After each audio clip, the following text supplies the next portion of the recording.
Okay guys, I'm going to show you a great pattern that my uncles used for many years on the river Drowes in Bundoran. This was first designed by a woman called Ethna O'Brien, so this is called the Lady Ethna.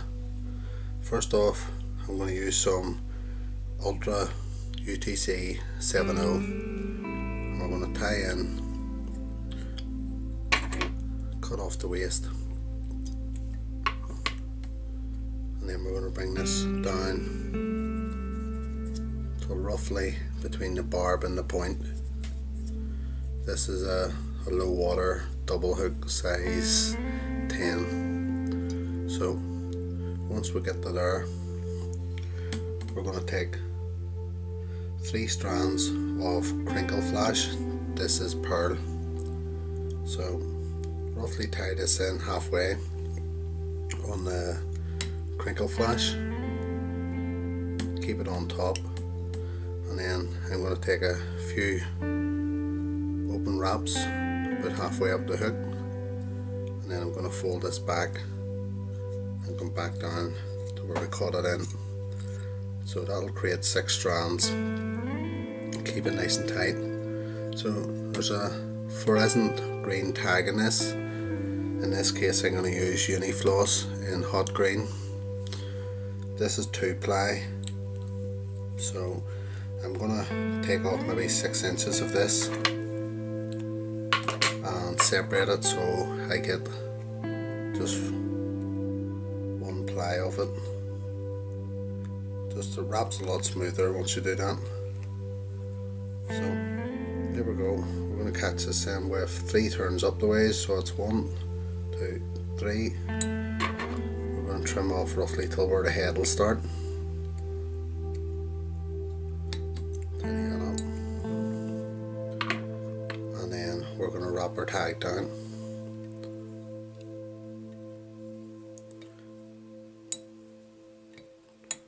So just bring this down nice and tight to the crinkle, and then back up. And at this point we're just going to catch it off. 3 turns is enough to hold that. Then we'll trim that off.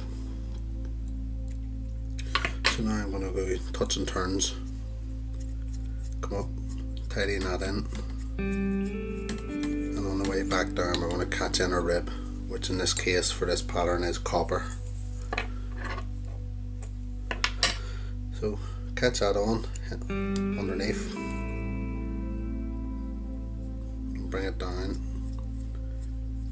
just a wee bit over our tag, and then I'll come back up, touch and turns again, and on the way back down we're going to catch in the body, which is silver flat tinsel. Preferably you want to use the thick stuff. This is medium, so it's a wee bit harder to wrap it in touch and turns or overlapping turns. Oh, and my thread broke, so I'm just going to pause it there and we'll get some new thread. So we've got some thread again. Hate it when it breaks like that. Be careful in around them barbs. As you can see, it can break the thread very easy. So cut that back in.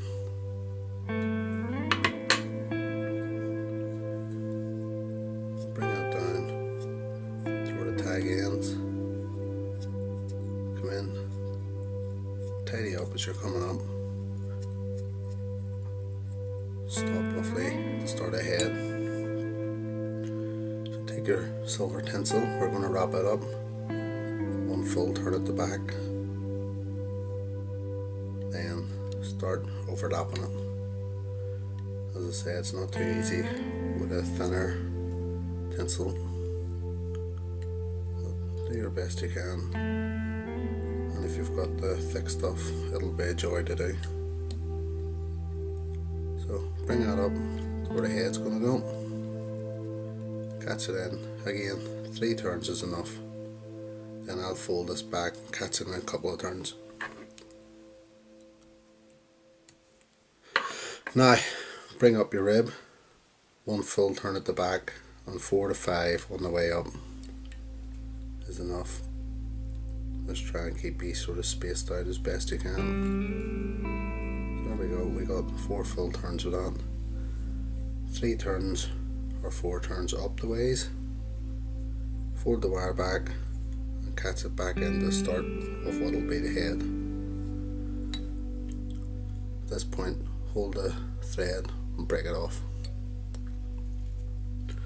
So next up is bronze mallard, just out of the packet, and what I do is find the tip of it and peel it back. So I want these fibres to be maybe twice the length of the body, or a time and a half. So prepare it just like this, catch it in with the good side of the feather facing you. 3 turns, fold it back, and 3 turns, and then snip off that wee front part. Bring a couple of turns forward just to allow for this.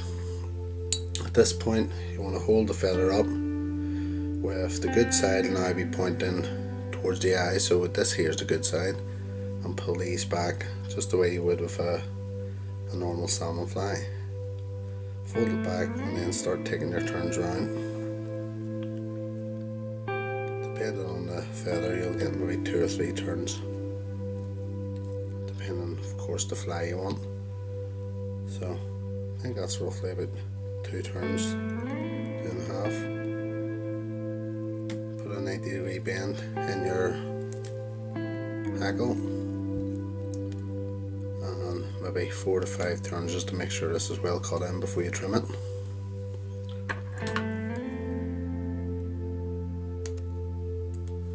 So got that cut in.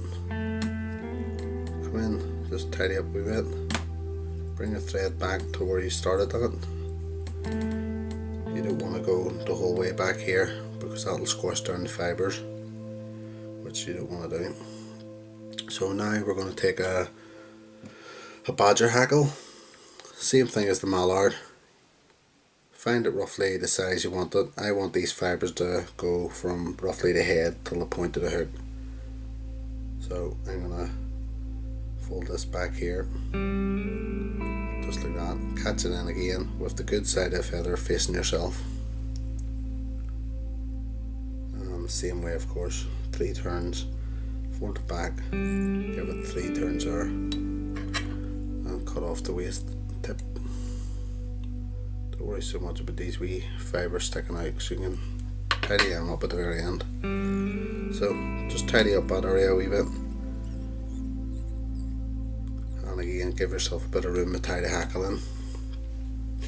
Same thing again, you want to fold these back so they're all pointing sort of back, and then hold them and bring them round to your hook like this, keeping them back with each turn and trying to keep the stem flat. So maybe 3 turns. Again, this depends really on the fibre, and obviously if you're fishing low water or slow, you want a good movement. So I'm going to put 4 turns in just because this fibre is sparse. So at this point, catch it and give it a 45-degree bend, and let you catch it in well. So got that. I'm going to trim this off. At this point, take all the loose fibres pointing forward, hold them back, and come in and tidy up that head. Again, don't be coming too far over the stem, or else you'll be affecting how the feather works. So just come in, tidy up that area, build a wee bit of a head.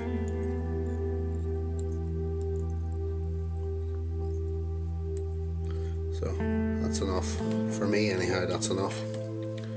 I've never fished them, but the uncle swears by these, so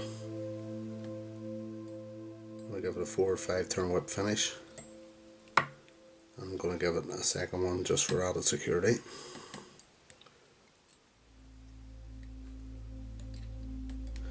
If we can whip finish it properly. There we go. There's 2 whip finishes. That should keep it secure. At this point, trim off, and now the tail that we started with. There's not a huge long tail. My uncle likes to fish these just a tad longer than the bronze mallard, so there we go. That is the Lady Ethna. Just give it a couple of coats of varnish or a bit of super glue and a bit of varnish and you're good to go. Okay guys, thanks for watching and keep me posted next year if you've had any joy with these. If you have any questions or anything, leave a wee comment below, and if there's any other patterns you would like to see, leave a wee comment and I'm sure I'll have them in a book there somewhere.